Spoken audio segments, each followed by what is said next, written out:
Hello, everyone, and thanks for listening. My name is Christian Busse.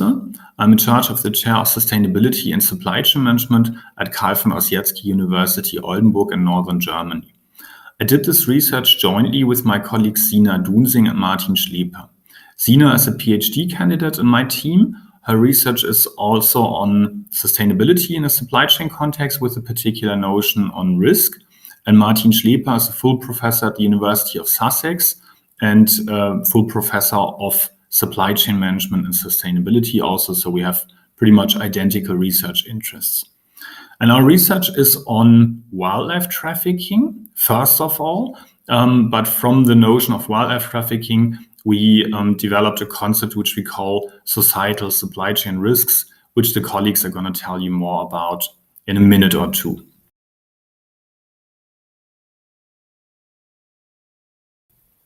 The background to this research was a little unorthodox and fascinating, I like to think, because I was approached by the WWF a few years ago, and they'd actually read a paper of mine, which was on what I used to call supply chain sustainability risks. And they thought this paper could provide a springboard into an investigation of wildlife trafficking, specifically in maritime supply chains. And their interest was, of course, on what makes supply chains particularly vulnerable to wildlife trafficking and how one can mitigate these vulnerabilities. So that's how it all started.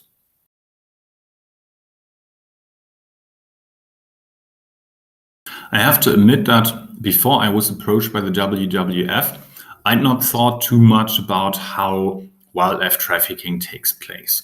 I was certainly aware that there's trafficking of humans and smuggling of drugs and smuggling of weapons and similar smuggling incidents. And thinking about it, I think it would also have been clear to me that this smuggling takes place not only in such a manner that the criminals set up their own supply chains, but rather that they exploit otherwise legal and legitimate supply chains. This phenomenon is called supply chain infiltration, and it's also key for understanding wildlife trafficking. So supply chain infiltration is when otherwise legal supply chains are being infiltrated by criminals for illegitimate purposes.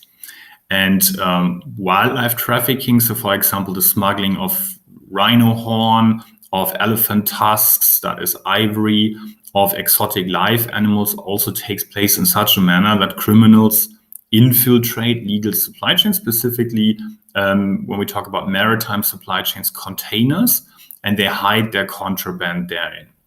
And thinking about this, it was pretty obvious right from the outset of this investigation that supply chain scholarship had not dedicated too much attention to this wildlife trafficking. As Christian already explained, one of the main starting points for our research was to consider wildlife trafficking as a case of supply chain infiltration. According to this concept, whenever criminals infiltrate a legal supply chain for, let's say, wildlife trafficking purposes or other criminal activities, the respective supply chain members, as well as supporting supply chain entities, become affected stakeholders. However, the perspective of these various stakeholders surrounding wildlife trafficking and the role they can play in tackling the issue have widely been neglected in the operations and supply chain management literature to date. To be honest, we found this rather surprising, especially given the fact that prior reports by NGOs and from other fields and governmental bodies have frequently highlighted the importance of involving private actors in the efforts to mitigate wildlife trafficking. To address these various shortcomings, our research generates insight at the intersection of operations and supply chain management on the one hand, and wildlife trafficking on the other. Our research questions were inspired by WWF requests for a report on wildlife trafficking, namely, how are legal supply chains vulnerable to wildlife trafficking? And the second one, how can these vulnerabilities be effectively mitigated?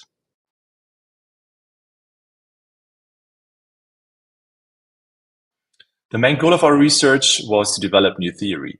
Therefore, we applied an inductive theory building approach based on 37 semi-structured interviews.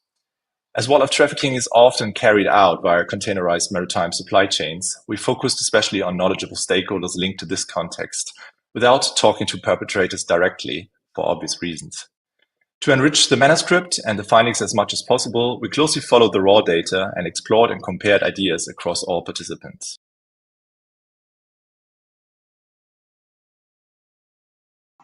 So our data revealed that regulatory ineffectiveness, supply chain complexity, and opacity of supply chain operations represent vulnerabilities to wildlife trafficking among global supply chains. In particular, these categories facilitate the infiltration of legal maritime supply chains by organized criminals, and given the severe repercussions wildlife trafficking has on biodiversity and on societies as a whole, these categories result in an urgency of intervention at the societal level. At the same time, however, our data also support an actor-level need for continuity in global supply chains, which is reflected by low ex-ante incentive for firms, low ex-post accountability for firms, and a swift and even material flow. These categories, however, oppose the call for intervention and to address any of the aforementioned vulnerabilities, as this would lead to negative impacts on the material flow and on business activities in general. Interestingly, however, not only supply chain members strive for swift and even material flow in global supply chains, but also criminals share the same continuity focus. This tension between the urgency of intervention and the actual level need for continuity is one of the main reasons why these vulnerabilities have not been adequately mitigated to date.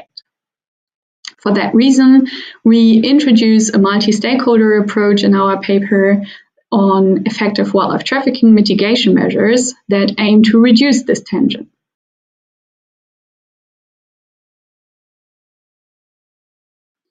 And besides these wildlife trafficking specific findings, our research also highlights that some supply chain infiltration incidents, which is also given by wildlife trafficking, do not mostly pose risk for supply chain members and their supply chains, but which have far-reaching implications on the wider society. So this led us to suggest a new supply chain risk category that has actually not been really discussed in the supply chain risk management literature to date. We label this supply chain risk category societal supply chain risk, and according to our definition, these risks describe hazards that emanate from or materialize within supply chains and which primarily affect actors in the supply chain context.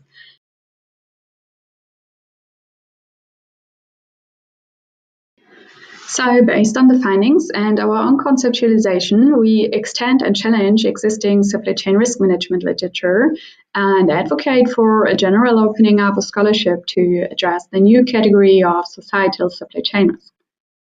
We call for a more active contribution of operations and supply chain manager to take responsibility for risk and potentially negative resulting effects, even though these risks might not be directly to the detriment of individual firms and supply chains. So the point we would like to address is that supply chains facilitate problems like wildlife trafficking and therefore should also contribute to their solutions. We claim that societal actors can legitimately expect that operations and supply chain manager consider their interest and concerns, even though they might not be directly involved in value creation of supply chains.